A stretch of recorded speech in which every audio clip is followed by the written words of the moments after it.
하면 초등학교 때 문제가 이제 시험 문제가 나오면은 이 물체가 오른쪽으로 움직였느냐 왼쪽으로 움직였느냐라고 하는 질문이거든요. 그러면 그냥 단순하게 생각을 해야 되는데 저는 이렇게 생각한 거예요. 내가 봤을 때 오른쪽인가? 아니면 시험지가 봤을 때 오른쪽인가? 이게 자꾸 헷갈리는 거예요. 그래서 저는 시험지가 봤을 때 오른쪽으로 선택하다 보니까 꼭 틀렸어요. 내가 봤을 때 오른쪽인데 왜 그런 생각을 잘 못했는지. 그리고 고등학교 때 또 제일 헷갈렸던 이제 또 뭐라고 그럴까요? 저로 하여금 난처한 그 문제 중에 하나가 뭐냐면 학교에서 진화론을 배우는데 문제가 진화론에 대한 문제가 나왔어요. 그러면 저는 사실 그게 참 부담스럽더라고요. 이제 제가 학창 시절에 고등학교 때 선생님들이 이렇게 질문을 하잖아요. 너는 인생에 누굴 가장 존경하느냐? 그러면 저는 예수님을 가장 존경합니다라고 말할 정도로 저는 그때부터 조금 싹이 있는 그런 모습이었던 것 같아요. 그런데 문제는 진화론적인 문제가 나왔잖아요. 그러면 이걸 내가 어떻게 답을 해야 될까? 만약에 창조론에 답을 하게 되어지면 이건 무조건 틀리는 것이고 진화론에 답을 하는 것은 선생님이 원하는 답일 것이고 그런데 제가 선택한 것은 무슨 한두 문제로 제가 장학금 받는 것도 아니고 한 문제 더 틀린다고 해서 별 달라질 건 없거든요. 그래서 신앙의 양심을 택했습니다. 그래서 저는 창조론을 택했는데 우리로 하여금 이런 헷갈리는 문제들이 있어요. 그러니까 우리가 살아가는 세상이 어떤 세상이냐, 신앙의 세상이 아니라 불순종의 그런 세대를 살아가면서 우리가 어떻게 살아가야 될 것인가. 이 오바댜와 같은 그런 인물이 바로 우리와 같은 모습이 아닐까라고 하는 것이죠. 하나님께서 엘리야에게 이제 명령을 내립니다. 1절 말씀을 통해서 이제 아합을 만나라. 내가 땅의 이제 지면에 내가 비를 내리겠다라고 하는 아합을 만나도록 하나님께서 명령을 내리세요. 자, 그런데 엘리야가 아합을 만나는 과정이 조금 독특한 과정을 가지고 있습니다. 두 가지 면에서 독특한데 첫 번째는 뭐냐면 직접 아합 왕을 만나면 되는데 오바댜라고 하는 사람을 거쳐서 만나고 있다라고 하는 거예요. 도대체 오바댜라고 하는 사람을 왜 거치는지 직접 만나면 되잖아요. 아합이 만나야 될 사람이니까. 만약에 엘리야가 아합을 직접 만났다면 오바댜라고 하는 사람은 성경에 기록이 되지 않았을 수도 있어요. 그 사람이 어떤 사람인지 아마 우리가 전혀 모를 수도 있어요. 오바댜 이름도 헷갈리잖아요. 그래서 하도 제가 이름이 헷갈려서 오바다 그러면서 저도 말씀을 준비를 했는데 자, 이런 사람이 왜 성경에 등장이 되어져야 되는가라고 하는 거예요. 자, 열왕기라고 하는 거 말씀을 드렸어요. 왕들의 이야기란 말이에요. 왕들의 이야기에 길게 선지자의 이야기가 들어갔는데 또 그 선지자의 이야기 속에 오바댜라고 하는 또 뜬금없는 이름이 등장이 되고 있다는 거예요. 왜 엘리야는 오바댜라고 하는 사람을 통해서 아합을 만났을까? 또 한 가지는 이겁니다. 아합 왕에게 찾아간 것이 아니라 엘리야가 이렇게 이야기해요. 아합 왕더러 자기에게 찾아오라고 이야기를 하거든요. 그러니까 아합을 만나라 그러면은 그 사람을 만나러 가야 되잖아요. 만나러 가는 게 아니란 말이에요. 엘리야는 가만히 서 있고 그 자리에 가만히 서 있고 아합 왕더러 찾아오라라고 하는 그런 이야기를 하고 있는 거죠. 자, 이 두 가지 우리가 함께 살펴보도록 하겠습니다. 자, 먼저 오바댜가 어떤 사람인지 3절과 4절 내용에서 잘 소개를 하고 있습니다. 3절 말씀을 보면 오바댜는 아합 왕의 왕궁 맡은 자라고 하는 겁니다. 왕궁 맡은 자라고 하는 것은 그러니까 아합의 그런 아합의 나라의 모든 것들을 통솔하는 사람. 그러니까 아마 이런 거겠죠. 아합이 신뢰하는 사람들 중에 아마 손가락 꼽히는 그런 사람 중에 한 사람이었을 겁니다. 여러분 이런 생각을 하게 되어지죠. 아합이 어떤 사람입니까? 아합은 악한 사람이잖아요. 신앙을 등지고 바알 종교를 전파한 사람이잖아요. 왜 그런 사람 밑에 오바댜가 이제 있을까요? 그래서 많은 사람들이 이 오바댜를 해석하면서 신앙의 변절자, 이중인격자, 이런 식으로 많은 사람들이 해석을 하더라고요. 자, 그러면 과연 신앙의 변절자인지는 우리가 나중에 또 결론을 내릴 때 한번 살펴보기로 하고, 3절 말씀에서는 조금 의외의 그런 표현이 있어요. 이 사람은 지금 아합의 왕궁 맡은 자입니다. 어떤 면에서는 신앙의 변절자라고 보여지는 그런 부분이거든요. 마치 아합에게 붙어가지고 기생하는 그런 모습 아니겠습니까? 그런데 뭐라고 소개를 하고 있냐면 3절 하반절을 보면 이 사람은 지극히 여호와를 경외하는 자라고 하는, 여러분 이게 잘 맞지 않는 그런 모습을 보여주고 있어요. 지극히 여호와를 경외한다면 아합을 떠나야 되잖아요. 절대 악의 군주인 아합을 떠나야 여호와를 지극히 경외하는 자라고 말할 수 있을 것 같은데 이게 도무지 이해가 되지 않는 그런 부분입니다. 아합의 왕궁 맡은 자이면서 여호와를 경외하는 자 이렇게 소개를 하고 있어요. 오바댜라고 하는 이름의 뜻을 보더라도 여호와의 종이라고 하는 이름의 뜻을 가지고 있습니다. 그런데 어떻게 이런 사람이 절대악의 상징이 되어진 이런 아합 왕 밑에서 일을 할까 잘 우리가 이해가 안 가죠. 그런데 4절 말씀을 보면 이 사람이 어떤 일을 했는가라고 하는 것을 잘 보여주는데 이세벨이라고 하는 그 왕비가 여호와의 선지자를 다 멸할 때에 100명의 선지자를 굴 속에 그가 숨겨주었어요. 50명씩 따로 이렇게 나누어 가지고 선지자들에게 물과 그리고 먹을 양식을 공급해 준 사람이 바로 이 오바댜라고 하는 사람이었다라고 하는 거예요.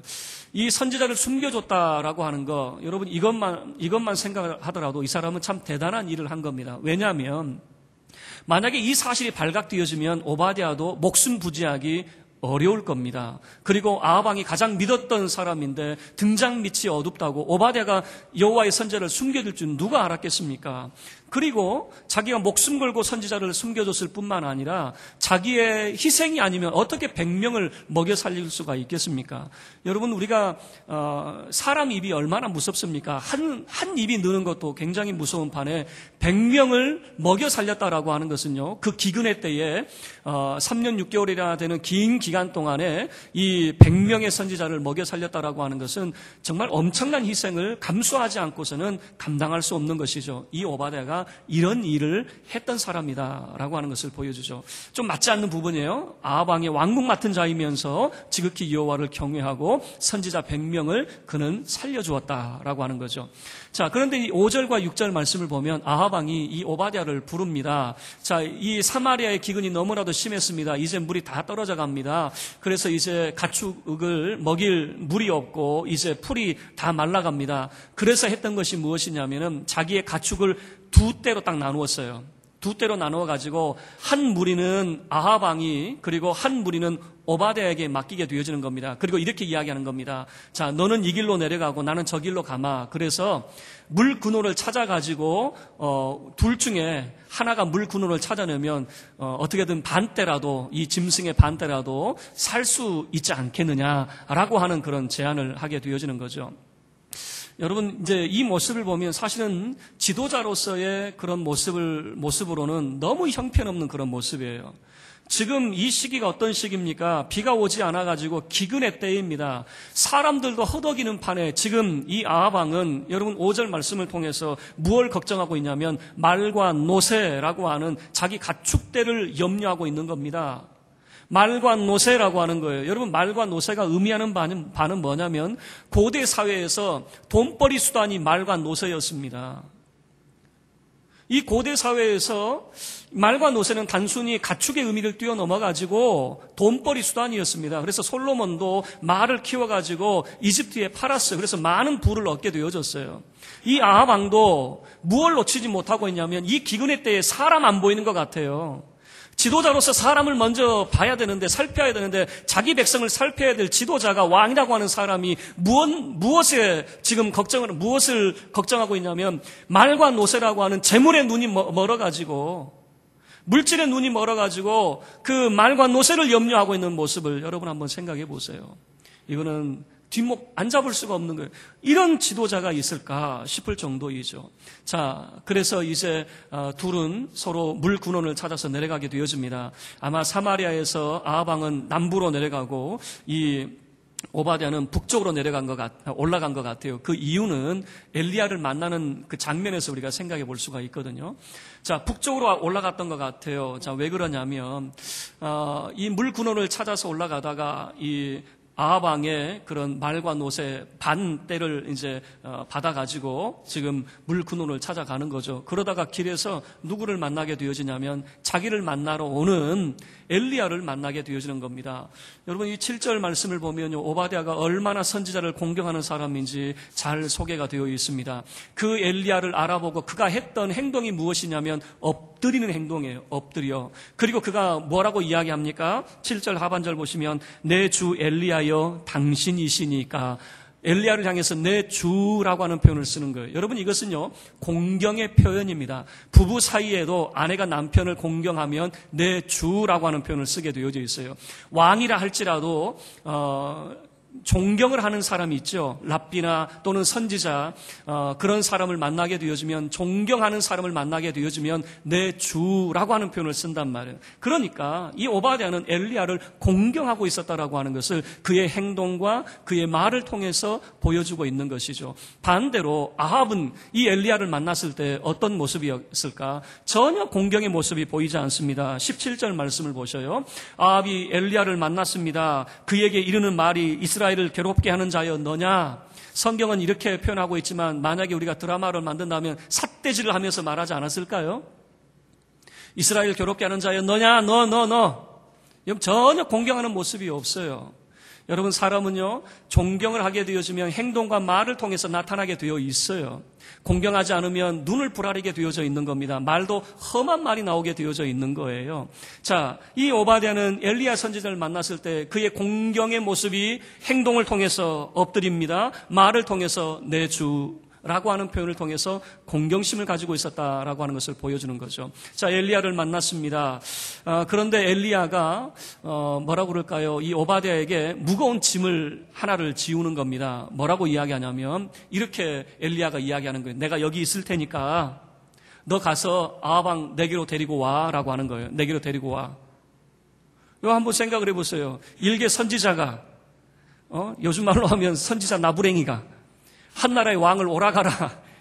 이게 이런 말이 세상에 어디 있습니까? 그런데 그렇게 이야기하는 거예요. 나 여기 있을 테니까 아합 왕 오라고 하는 거예요. 자, 그러면 엘리야가 서 있는 곳이 도대체 어디일까? 이 오바댜를 만난 곳이 어디일까? 자, 추정해 볼 수 있는 것은 무엇이냐면 갈멜산 근처였을 것이다라고 하는 거예요. 자, 왜 그러냐면 지금 엘리야는 내가 여기 있다라고 하는 거예요. 엘리야는 움직이지 않습니다. 엘리야는 거기에서 기다리고 있다라고 하는, 그러면 어디에서 기다리고 있을까? 자, 19절 말씀을 보셔요.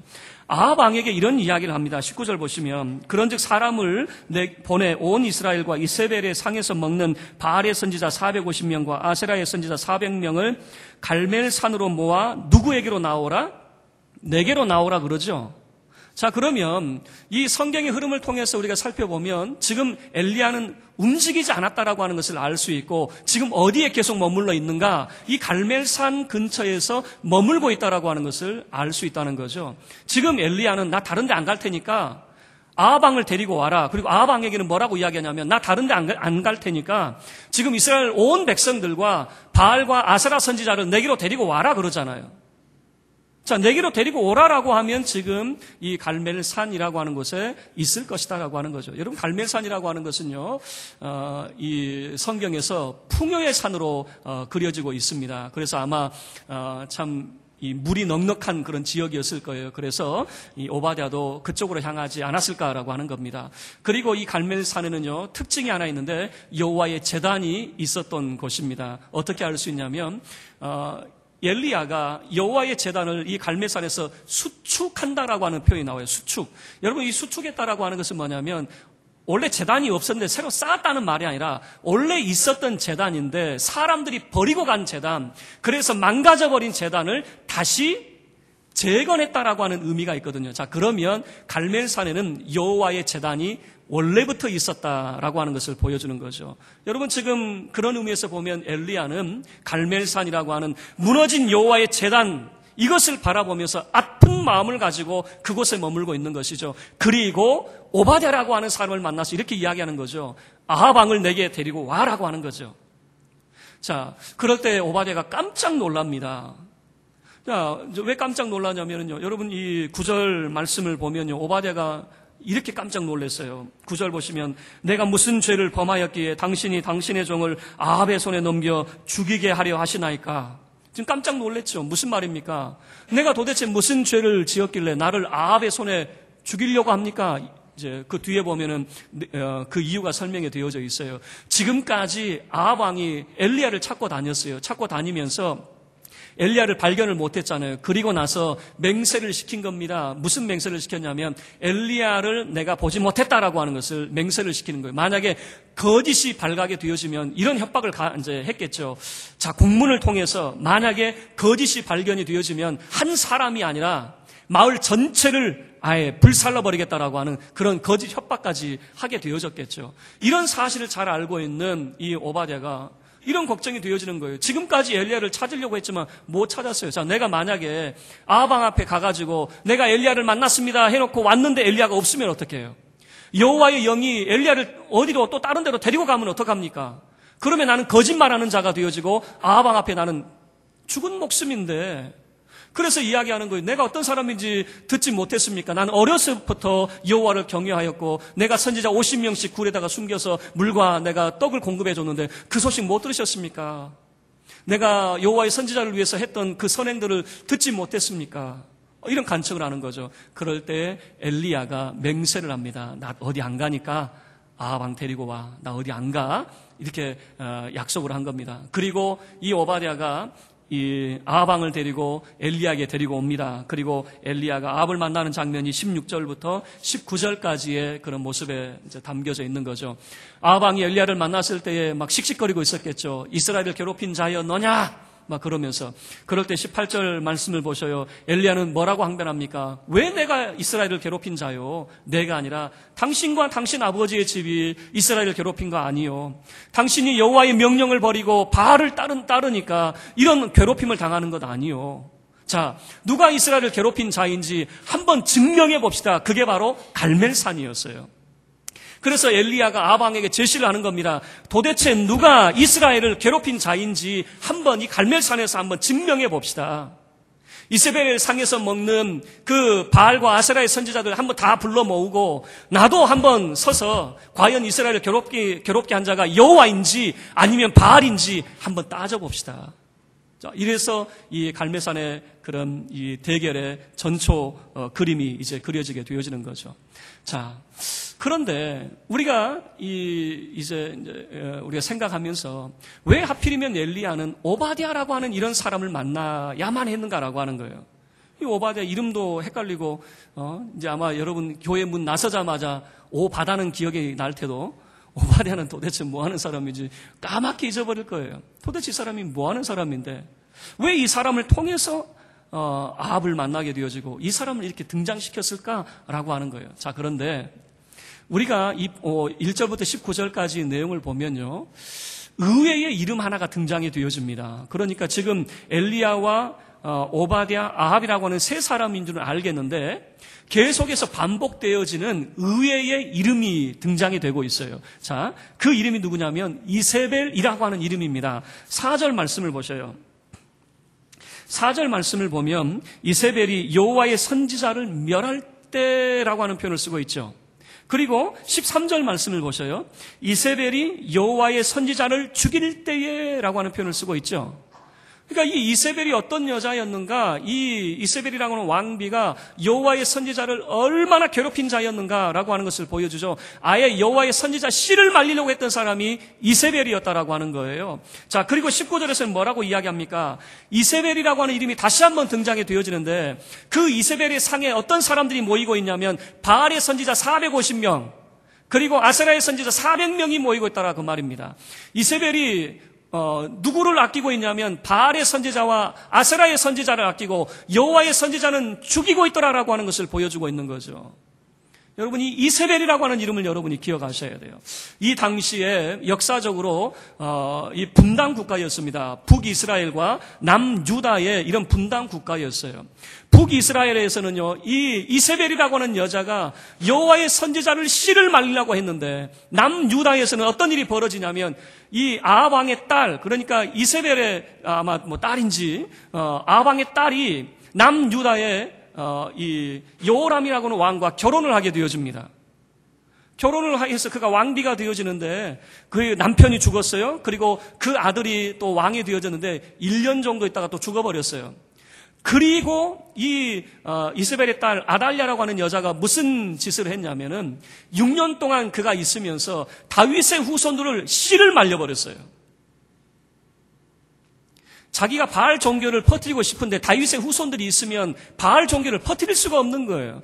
그래서 이세벨의 딸은 무슨 짓을 했냐면 남유다의 다윗의 후손의 씨를 말리려고 했는데 참 기적적으로 제사장 여호야다라고 하는 그 제사장이 있었어요. 그 여호야다가 다윗의 후손 중에 한 사람을 숨겨놓게 되어집니다. 갓난 아이였는데 이 아이를 숨겨놓게 되어져요. 그래서 기적적으로 다윗의 후손이 하마터면 씨를 말릴 뻔했는데 기적적으로 다윗의 후손이 살아남게 되어져요. 만약에 다윗의 후손이 씨를 말리게 되어지면 예수 그리스도도 이 땅 가운데 탄생하실 수가 없게 되어지는 거죠. 왜냐하면 예수님은 다윗의 후손으로 약속이 되어져 있었거든요.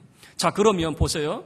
이세벨이라고 하는 여자는요, 이런 악한 일을 했어요. 북이스라엘에서 여호와의 선지자를 전부 다 잡아 죽이는 역할을 했어요. 그의 딸은요, 남유다에서 다윗의 후손, 다윗의 자손을 전부 다 잡아 죽이려고 했단 말이에요. 하마터면 이들 때문에 씨가 말릴 뻔했다 그 말입니다. 그런데 남유다에는 제사장 여호야다라고 하는 사람 때문에 다윗의 후손이 남겨질 수가 있었어요. 북이스라엘에서는요, 오바댜라고 하는 사람 때문에 여호와의 선지자가 남겨질 수 있었다라고 하는 것을 보여주고 있는 거죠. 말씀을 마치도록 하겠습니다. 민족을 구한 영웅이 있다면 엘리야와 같은 그런 모습일 거예요. 오바댜는요, 기억도 안 나요. 이 사람이 뭐 대단한 사람인지 우리는 별로 기억하고 싶지 않은 사람이에요. 그런데 어찌 보면 우리는요, 엘리야와 같은 그런 영웅의 모습이 아니라 우리의 삶은 오바댜와 같은 모습이다 그 말입니다. 왜요? 우리가 살아가는 세상이 어떻습니까? 우리가 다니고 있는 직장이 어떻습니까? 신앙의 그런 상사, 신앙의 사장이 아니라 어쩌면 아합 왕처럼 여호와의 선지자를 공경하지도 않을 뿐만 아니라 이 소위 말해서 말과 노새의 눈이 멀어서 재물의 눈이 멀어서 살아가는 그런 직장 상사 밑에서 내가 살아야 되는 오바댜와 같은 그런 모습이란 말이에요. 우리의 삶의 환경은요, 불신앙의 세대를 살아가야 돼요. 그런데 성경에서 우리에게 도전하는 바는 이런 모습인 것 같아요. 불신앙의 세대를 살아가는데 여러분은 지극히 여호와를 경외하는 자로 살아가고 있습니까? 라고 하는. 여러분, 우리는 오바댜를 향해서 신앙의 변절자라고 이중인격자라고 우리는 손가락질할 수가 없어요. 우리의 모습은 나은 모습인가요? 아니요. 성경은 우리에게 도전하고 있는 거죠. 뭐라고 도전합니까? 우리가 살아가는 세대는 어쩌면 아합 왕처럼 참 극악무도한 왕 밑에서 사람보다도 정말 돈에 눈멀어서 살아가는 그런 사람 밑에서 내가 살아야 될지도 몰라요.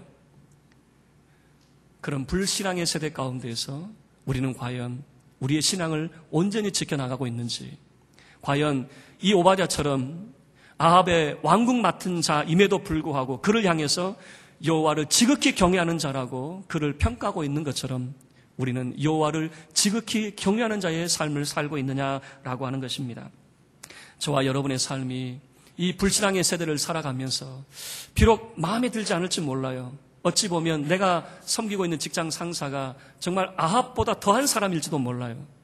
그러나 우리의 신앙은 어떤 신앙이 되어야 됩니까? 이 불신앙의 세대를 살아가면서 지극히 여호와를 경외하는 자의 삶이 되어지기를 주의 이름으로 축원합니다. 그래서 정말 잊혀져가는 이름일지 모르지만 오바댜, 누가 기억이 나겠습니까? 왜 하필 엘리야는 오바댜를 만나야만 됐을까? 만나야만 되는 거예요.